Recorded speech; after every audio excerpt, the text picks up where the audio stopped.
Mall security. Mocks black teen, then discovers his dad owns the mall. A mall security guard insults a black teenager, accusing him of loitering and treating him like he doesn't belong. The guard thinks he's in control and has the power to humiliate the teen. But what he doesn't know is that this teenager's father owns the entire mall. What happens next will shock you and teach a powerful lesson about respect and judging people too quickly. Before we start, tell us where you're watching from, and don't forget to subscribe for more stories that challenge prejudice and inspire change. Stay with us to see how this story unfolds. You won't believe the twist at the end. The mall security guard marched purposefully through the bustling shopping center, his eyes scanning the crowd for anything he deemed out of place. His uniform was crisp, but his demeanor was far from professional. He thrived on authority, using it to intimidate rather than protect. Today, his attention was caught by a young black teenager standing outside a shoe store. The teenager stood casually, hands in his pockets, admiring the sneakers in the display window. His expression was calm, his posture relaxed. Raised in a household where respect and kindness were instilled as core values, he carried himself with quiet confidence. But he was no stranger to being underestimated or judged by his appearance, something he had learned to navigate with resilience. The guard's gaze narrowed as he approached, already making assumptions about the boy. To him, the teenager wasn't just window shopping. He was loitering, suspicious, or worse. "Hey," the guard barked, his tone sharp and dismissive. "What are you doing here?" The teenager turned, his expression polite but questioning. "Just looking at the shoes," he replied evenly, his voice calm. "Looking at the shoes," the guard repeated with a smirk. "Sure you are. Don't you have somewhere else to be?" The boy raised an eyebrow, his composure unshaken. "I'm not doing anything wrong," he said. "I'm just standing here." The guard crossed his arms, his stance rigid with arrogance. "People don't just stand around here for no reason," he said condescendingly. "You're not up to something, are you?" The teenager met his gaze without flinching. "No, sir," he said. "I'm not up to anything." The guard snorted, shaking his head. "Your type always says that," he muttered, just loud enough to be heard. "Hanging around, wasting time, looking for trouble." The words were familiar. The tone one the boy had heard countless times before. But instead of reacting, he stayed calm. "With all due respect," he said firmly, "you don't know me." The guard's smirk widened, his arrogance growing with every word. "I don't need to know you," he replied. "I've seen plenty like you before." The teenager straightened his posture, his voice steady. "Then maybe you should think twice before assuming things about me," he said. The guard took a step closer, his presence looming. "I don't need advice from you, kid," he said. "I'm the one in charge here, not you." "I understand that," the teenager said, his tone polite but pointed. "But I also know I have the right to be here, just like anyone else." The guard let out a short laugh, shaking his head. "You've got quite an attitude," he said mockingly. "You think you can just stand here and do whatever you want? Not on my watch." The boy's calm demeanor didn't waver. "I'm not breaking any rules," he said simply. "I'm just looking around." The guard's frustration began to show, his voice rising. "Listen, kid," he snapped. "I don't have time for this. If you're not going to leave, I'll make you leave." The teenager's expression didn't change, but there was a quiet confidence in his gaze. "I think you're making a mistake," he said calmly. The guard scoffed, his irritation bubbling over. "Oh, is that right?" he asked sarcastically. "And what makes you think that?" "You'll find out soon enough," the teenager replied, his tone even. The guard bristled at the response. his authority feeling challenged. "Don't test me," he said. "You don't want to see what happens if you push your luck." The boy didn't back down, his voice steady. "I'm not trying to push anything," he said. "I just know you don't know the full story." The guard's smirk faltered for a moment, uncertainty flickering across his face before he quickly recovered. "Full story or not, this is my mall, and you're going to follow my rules," he said. The boy tilted his head slightly, a faint smile playing on his lips. "Your mall?" he asked, his tone polite but knowing. "That's right," the guard said smugly. "I'm the one who keeps this place in order." The teenager's smile grew slightly, but he didn't respond immediately. Instead, he adjusted his posture, standing a little taller. "We'll see about that," he said quietly, his calm confidence unshaken. The tension between them hung heavy in the air, the guard's arrogance clashing with the boy's quiet strength. Neither of them moved. But the power dynamic was already beginning to shift. The guard's stance grew more rigid as he crossed his arms, his voice firm and condescending. "I'm not going to ask again, kid." "What are you doing here?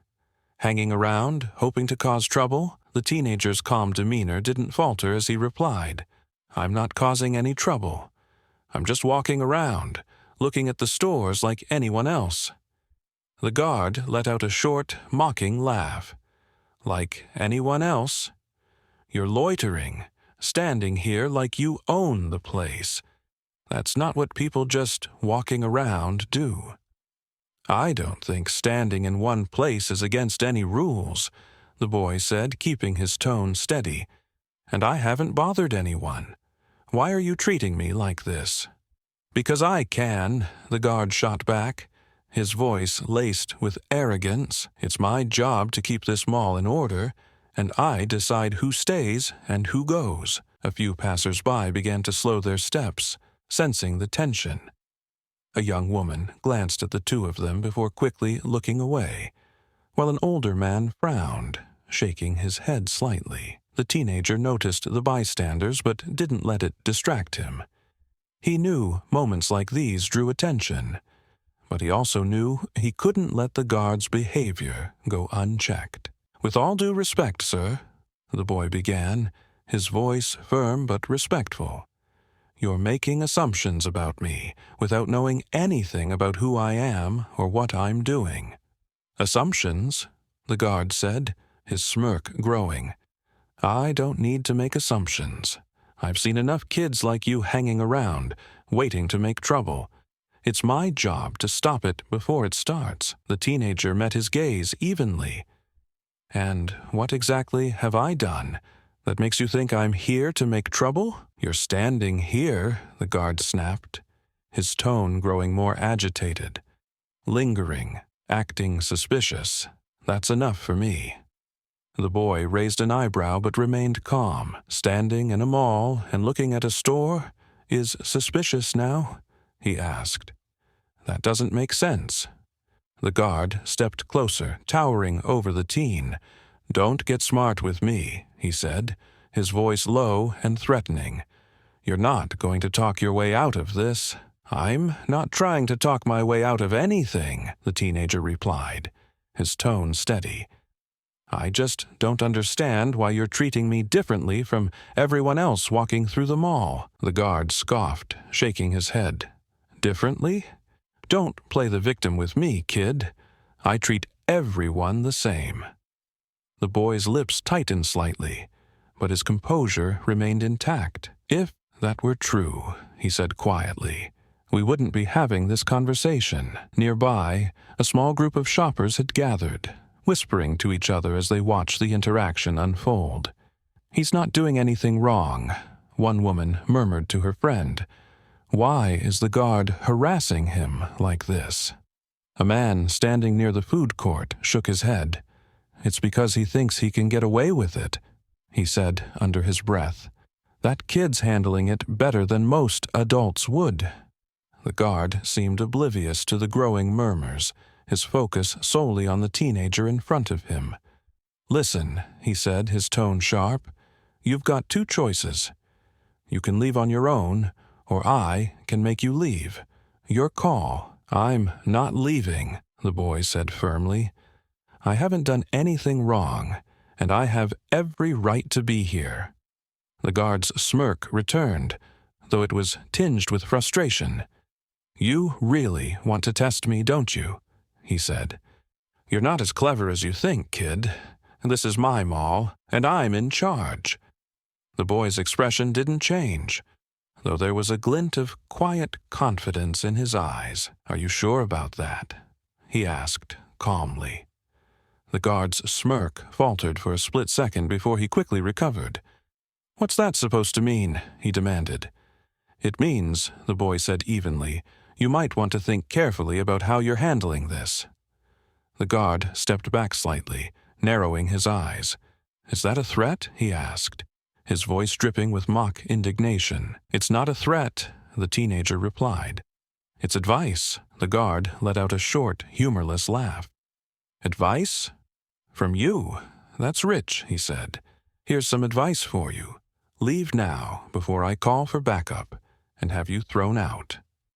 The murmurs in the crowd grew louder, with more people stopping to watch. A middle-aged woman whispered, "He's so calm. It's impressive. But that guard is being ridiculous." Another man nearby nodded. "Someone should step in," he said quietly, pulling out his phone to record the interaction. The teenager noticed the bystanders but didn't react to them. Instead, he focused on the guard. "If you feel the need to call for backup, go ahead," he said. "But I'm not going anywhere." The guard's face reddened, his frustration boiling over. "All right, that's it," he said, pulling out his radio. "You're out of here, one way or another." The teenager remained calm, his posture straight and his expression steady. "You're making a mistake," he said quietly. "You don't know who I am." The guard paused briefly, the confidence in the boy's voice catching him off guard. But he quickly shook it off, doubling down on his authority. "I don't care who you are," he said. "You're just another kid who thinks he's above the rules." The teenager didn't respond immediately, letting the guard's words hang in the air. When he finally spoke, his tone was calm but firm. "You'll care soon enough," he said, "because this isn't going to end the way you think it will." The guard bristled at the statement, his arrogance masking a flicker of uncertainty. "We'll see about that," he said, turning toward his radio to call for backup. The tension in the air was palpable as the guard raised the radio to his mouth. The teenager stood his ground, his confidence unshaken despite the guard's attempts to intimidate him. Around them, the crowd continued to grow, the whispers of disapproval growing louder with every passing moment. As the guard prepared to escalate the situation, the power dynamic between them began to shift, setting the stage for a revelation that would leave everyone speechless. The guard lowered his radio slightly, his eyes narrowing as he stared at the teenager. "You're not going to win this," he said sharply. "Kids like you think you can talk your way out of trouble. But I've dealt with plenty of smart mouths before. You're no different." The teenager stood his ground, his hands relaxed at his sides. "I'm not trying to win anything," he said calmly.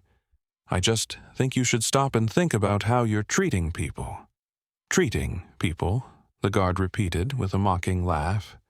"Listen, kid, I don't need a lecture from someone who can't even follow the rules. You're lucky I haven't already thrown you out."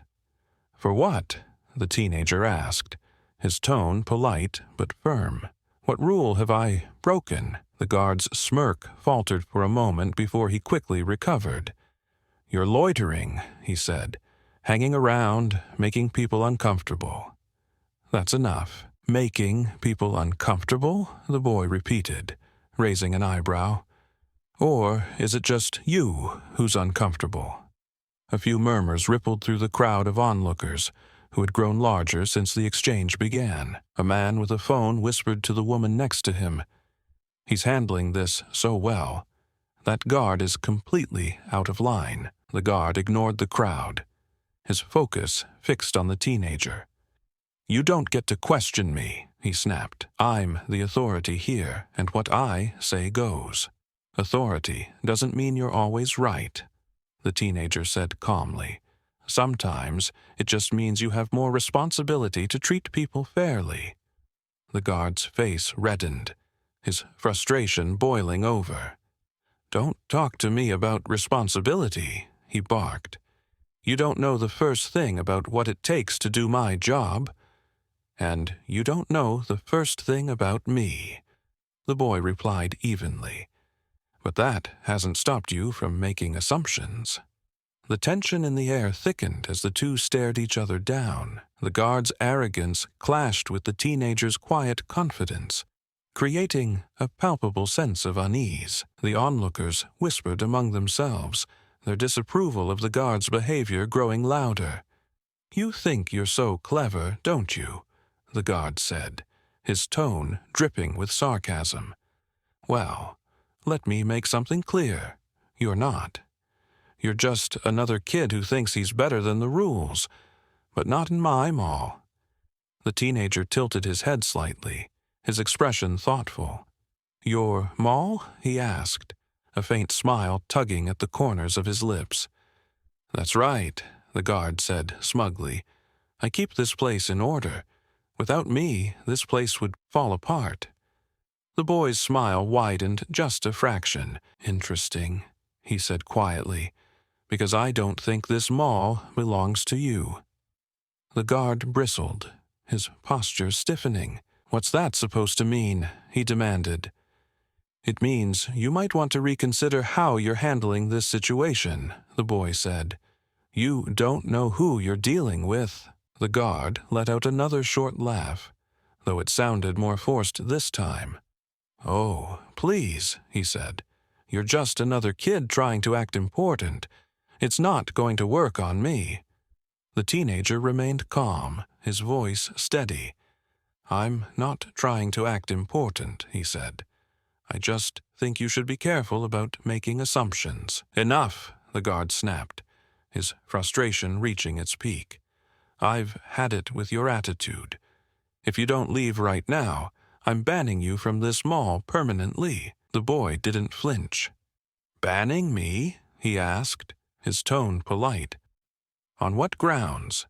"On the grounds that I said so," the guard shot back, his voice loud enough to draw gasps from the crowd. "You think you're untouchable. Let me show you just how much power I have." The teenager met his gaze without blinking, his composure unshaken. "Power doesn't mean much if you use it irresponsibly," he said quietly. The crowd stirred, their murmurs growing louder as they watched the confrontation escalate.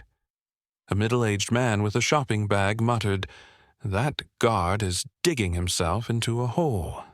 He doesn't even realize it."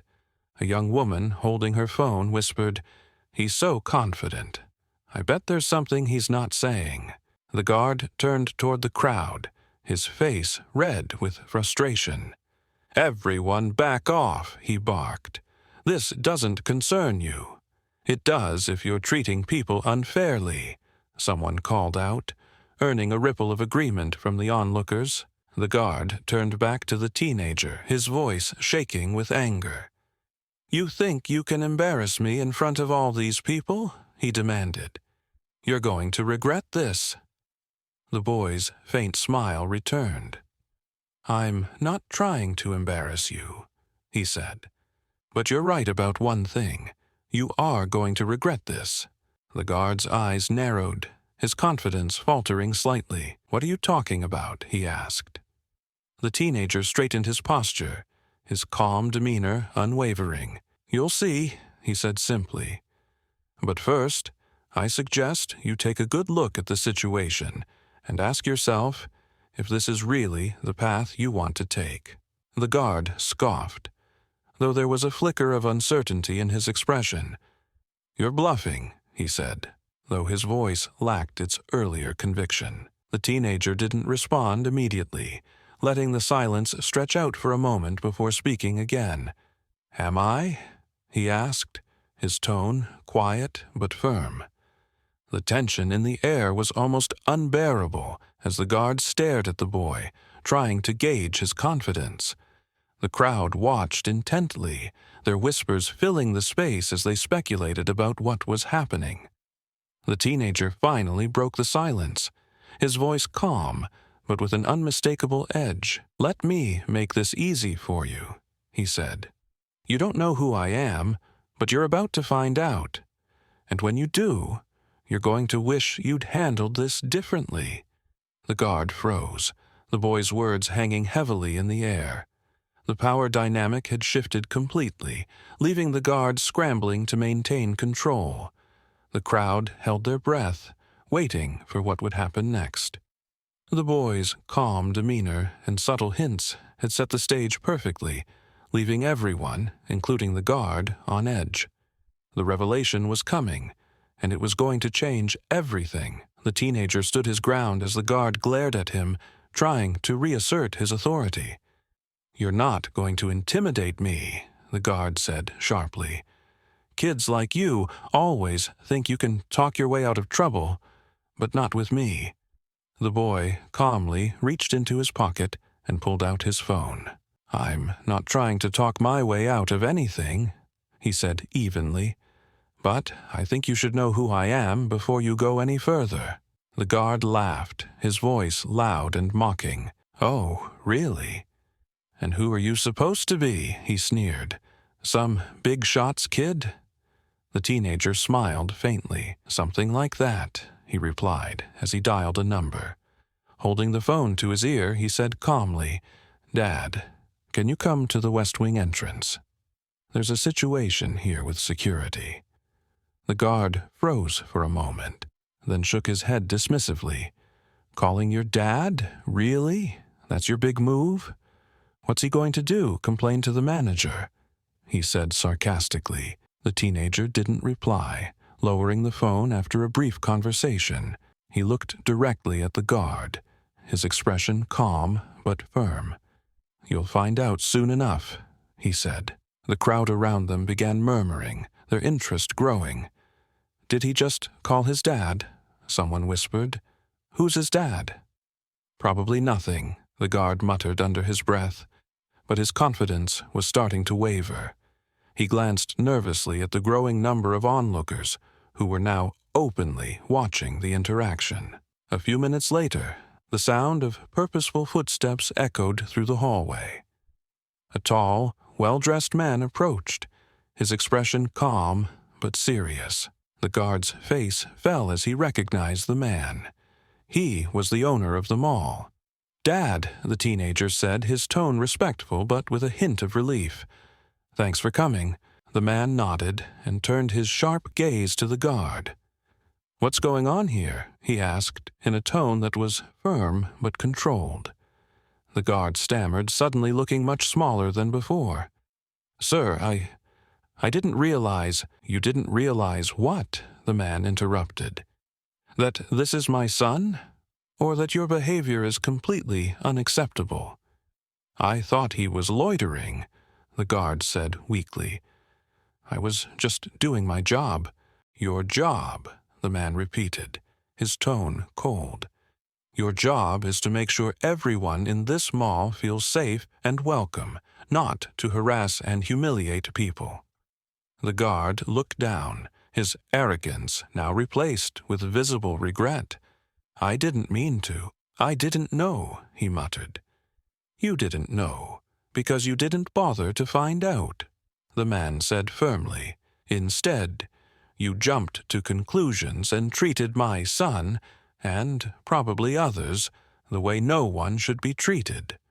The murmurs from the crowd grew louder, with some people nodding in agreement. "Finally, someone's holding him accountable," a man whispered. The teenager stood silently beside his father, his calm demeanor unchanged. He wasn't trying to rub it in. He just wanted to see fairness prevail.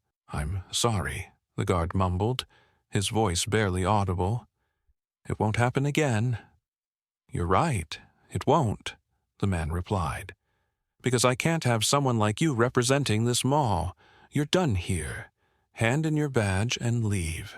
The guard's face turned bright red as he removed his badge, his hands trembling. The crowd began murmuring again, some people quietly clapping as the guard walked away. His head hung low. When the guard was out of sight, the man turned to his son. "Are you okay?"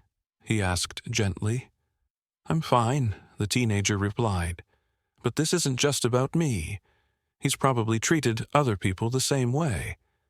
His father nodded, a look of pride crossing his face. "And because of you, he won't do it again," he said. "You handled yourself well today.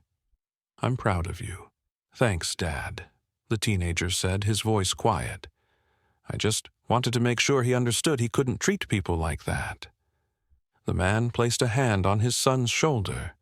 "You did more than that," he said. "You showed everyone here what real respect and dignity look like." As the two of them walked away, people in the crowd began to clap, some even stepping forward to speak. A woman with a shopping bag smiled at the teenager. "You handled that so well," she said. "Thank you for standing up for yourself, and for all of us." Another man added, "You've got a lot of grace, kid. We need more people like you." The teenager nodded politely, his humility shining through. Despite his family's wealth and influence, he never used it to look down on others. Instead, he chose to lead by example, showing that respect and fairness were values everyone deserved. The incident, which began with an act of prejudice and arrogance, had turned into a powerful lesson for everyone involved. The guard had learned the hard way that assumptions and bias had no place in a world where respect should be universal. And for the teenager, it was another reminder that standing up for what's right could inspire others to do the same. As father and son walked out of the mall together, the crowd dispersed, many people still talking about what they had witnessed. The teenager's calm and confident response had not only exposed the guard's flaws, but had also shown the strength that comes from humility and integrity. The next morning, word of the incident spread quickly through the mall. Videos of the exchange had been uploaded online by onlookers, and it didn't take long for people to weigh in on what had happened. Most of the comments praised the teenager for his calm and mature response, while others criticized the guard for his behavior. The mall management acted swiftly. After a formal review, the guard was officially terminated. The owner, the teenager's father, issued a statement to the staff, emphasizing the importance of treating everyone with respect, regardless of appearance or assumptions. "Authority is not a license for prejudice," he wrote. "Our goal is to create an environment where every person feels welcome." The teenager, however, wasn't interested in celebrating the guard's termination. When his father asked him how he wanted to address the situation publicly, the boy was clear. "I don't want this to be about punishing him," he said. "I just want it to be a lesson for everyone, to think before they act, and to treat people with respect." His father nodded, proud of his son's maturity. "That's exactly the kind of leadership we need," he said. "Let's make sure this moment leads to real change." The teen's family organized a staff meeting for all mall employees, where the teenager spoke directly to the group. Standing confidently in front of dozens of people, he shared his perspective on what had happened. "This isn't just about me," he began, his voice steady but heartfelt. "It's about making sure no one else has to experience what I went through. I was lucky because I could stand up for myself, but not everyone has that opportunity. That's why it's so important to think about how we treat others." The employees listened intently, some nodding in agreement. A few even apologized privately to the teen afterward, admitting that the incident had made them reflect on their own biases. One employee, a cashier from the food court, approached him and said, "I've caught myself judging people unfairly before. Watching how you handled everything has really opened my eyes. Thank you." The teenager smiled politely and said, "It's never too late to change. We all make mistakes. What matters is what we do after we realize them." The community also responded positively. Many people who had witnessed the incident or seen the video shared their thoughts on social media. One post read, "This young man showed more grace and maturity than most adults would in that situation. He turned a moment of injustice into a lesson for all of us." Another user commented, "This story reminds me to always look beyond appearances. You never know someone's story or their worth." The teenager's ability to stay calm and focus on the bigger picture inspired many to reflect on their own actions. Some parents even shared the story with their children, using it as an example of how to handle adversity with dignity. The teenager, for his part, remained humble throughout the aftermath. When asked by a local reporter how he managed to stay so composed, he said, "My parents always taught me that respect goes both ways. Even when someone doesn't show it to you, it's important to lead by example. That's how we change things." His father decided to take things a step further, implementing mandatory training for all mall employees on diversity, inclusion, and respectful communication. The training emphasized the dangers of prejudice and the importance of creating a welcoming environment for everyone. "Prejudice blinds us," the teenager said during one of the sessions. "It stops us from seeing people for who they really are. But respect can break down those barriers and help us understand each other better." The changes didn't stop there. The incident sparked a broader conversation in the community about bias and the role of authority. Local organizations reached out to the teen and his family, inviting them to participate in initiatives aimed at promoting fairness and equality. The boy's story had become a symbol of what could happen when courage, humility, and leadership came together. For the teenager, the most rewarding part was seeing the impact his actions had on others. One day, as he walked through the mall, a young boy approached him with his mother. "You're the guy from the video, right?" the boy asked, his eyes wide with admiration. The teenager nodded with a small smile. "Yeah, that's me," he said. "Thanks for standing up," the boy said. "My mom told me about what happened. It was really cool how you didn't lose your temper." The teenager crouched down to the boy's level, meeting his gaze. "Thanks," he said. "Just remember, staying calm and standing up for what's right can make a big difference." The boy nodded eagerly, and his mother added, "You've given him a lot to think about. Thank you for being such a great role model." As the teenager walked away, he felt a sense of pride, not in himself, but in the fact that the incident had led to something bigger than just one confrontation. It had started a ripple effect, encouraging others to reflect, grow, and change. The lesson was clear. Respect is a right, not a privilege. Judging others based on their appearance or assumptions only leads to division, but treating people with kindness and fairness creates a path toward understanding. As father and son walked through the mall together, the teenager looked up at his dad. "Thanks for having my back," he said. "Always," his father replied, smiling. "You've got a good head on your shoulders. The world needs more of that." Together, they walked forward, ready to continue making a difference. One step, one conversation, one act of respect at a time. The story of a teenager standing up for himself with grace and maturity reminds us of one powerful truth. Respect is a universal right, not a privilege. Judging others based on appearances blinds us to their true worth. This incident not only exposed prejudice, but also showed how calm and thoughtful leadership can inspire real change. Now, it's your turn to reflect. Have you ever judged someone too quickly? What did you learn from it? Share your story in the comments below. Your experiences could encourage someone else to rethink their actions and grow.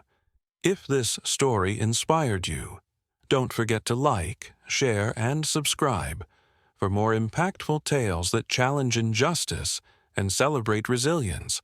Together, we can amplify stories that inspire empathy, accountability, and change.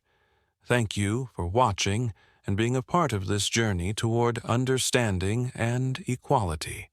See you in the next story, where we uncover more truths that challenge, inspire, and unite us all. Until then, remember, respect and kindness have the power to break down even the strongest barriers.